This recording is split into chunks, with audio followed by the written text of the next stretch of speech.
আসসালামু আলাইকুম।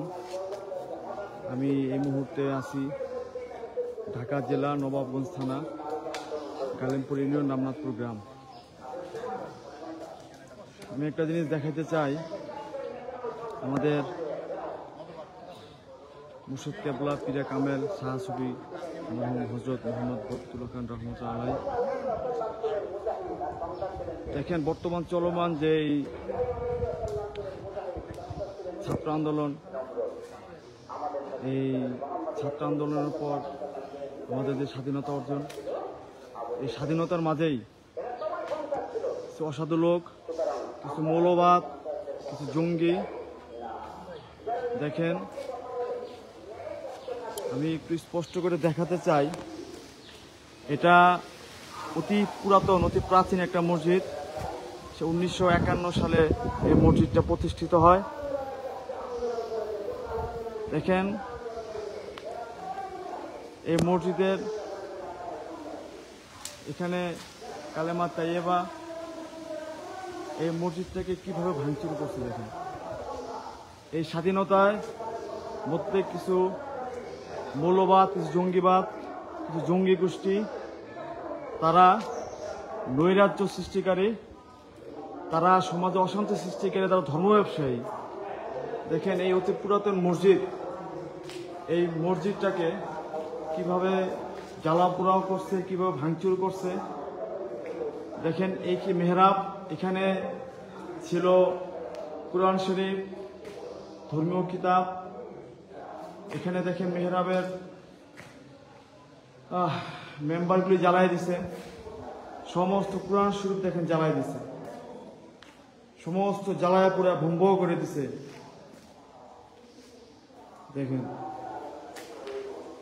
এইগুলি করার পিছনে মূল হোতা ছিল এই নবাবগঞ্জের সোনা হাজরা মুফিজিয়া সিনিয়র মাদ্রাসার ইমাম, তার নাম হচ্ছে মুফতি জাকির, তার বাবা ইয়াহিয়া, তার নেতৃত্বে, এবং নবাবগঞ্জের টিকরপুরের মাদ্রাসা জাকির, সে দেশে না থাকলেও তার ইন্ধনে এই মাদ্রাসার লোকজন এসে দেখেন এই মসজিদটাকে ভাঙচুর করছে।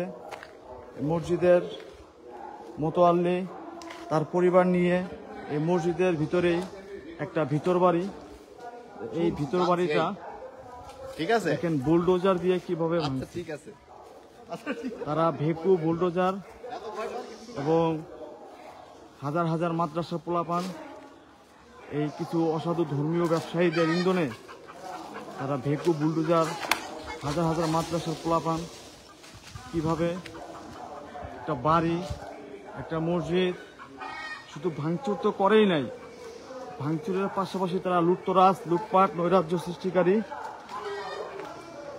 মানে একটা মানুষ কি করে পারে এই কাজগুলি করতে। তারা একটা অতি পুরাতন মসজিদ, এবং দেখেন তাদের এই ভিতর বাড়ি, এখানে তারা তাদের পরিবার নিয়ে থাকতেন, এইখানে তারা কিভাবে ভাঙচুর করছে। এই ভাঙচুরের অবস্থা যদি আমি দেখাই, আপনারা আসলে কান্না করে দিবেন, থাকতে পারবেন না যে কিভাবে ধর্মের নামে অধর্ম এই বর্তমান যুগে, বর্তমান সময়ে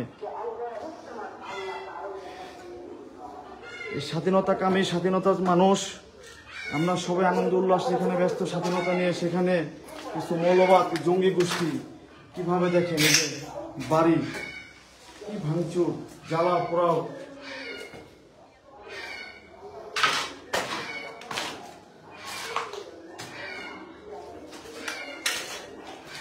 তারা শুধু নৈরাজ্যই করে নাই, তারা শুধু জ্বালা পোড়াও ভাঙচুরই করে নাই, তারা এই ভাঙচুরের পাশাপাশি লুটপাটও করছে।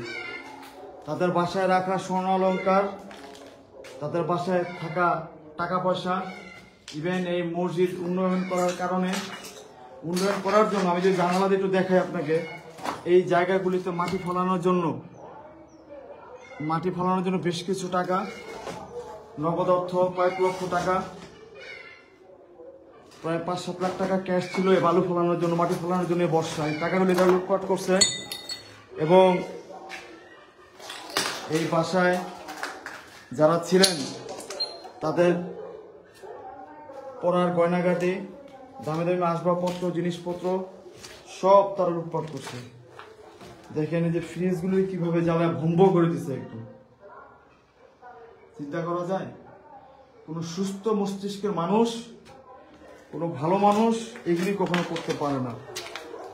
এই জঙ্গিবাদ, এই মৌলবাদ, এই পুরাটা বিল্ডিং তারা বসবাসের অযোগ্য করে দিচ্ছে।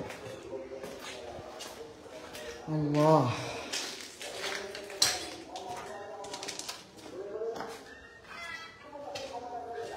তারা শুধু ভেঙে ক্ষান্ত হয় নাই, তারা লুটপাট, লুটতরাজ, আল্লাহ বাঁচাই দিয়েছেন যে বাসার মানুষগুলি তারা তাদের আগমনে টের পেয়ে যায় এবং তারা কোনো রকম যান নিয়ে পালায়। এই সুযোগে এই মৌলবাদ, এই জঙ্গি গোষ্ঠী, এই নবাবগঞ্জ সোনা হাজরা মফিজে সিনিয়র মাদ্রাসার ইমাম মুফতি নিজাম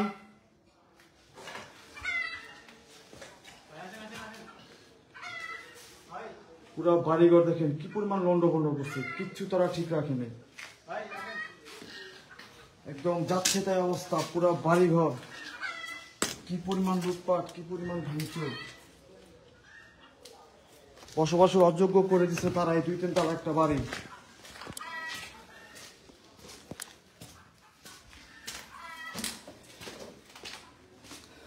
এই মসজিদ বসবাসের, এই বাড়িটা বসবাসের অযোগ্য করে দিচ্ছে। মসজিদ ইবাদতখানা কিভাবে ভাঙচুর করছে আল্লাহ। অবোধ।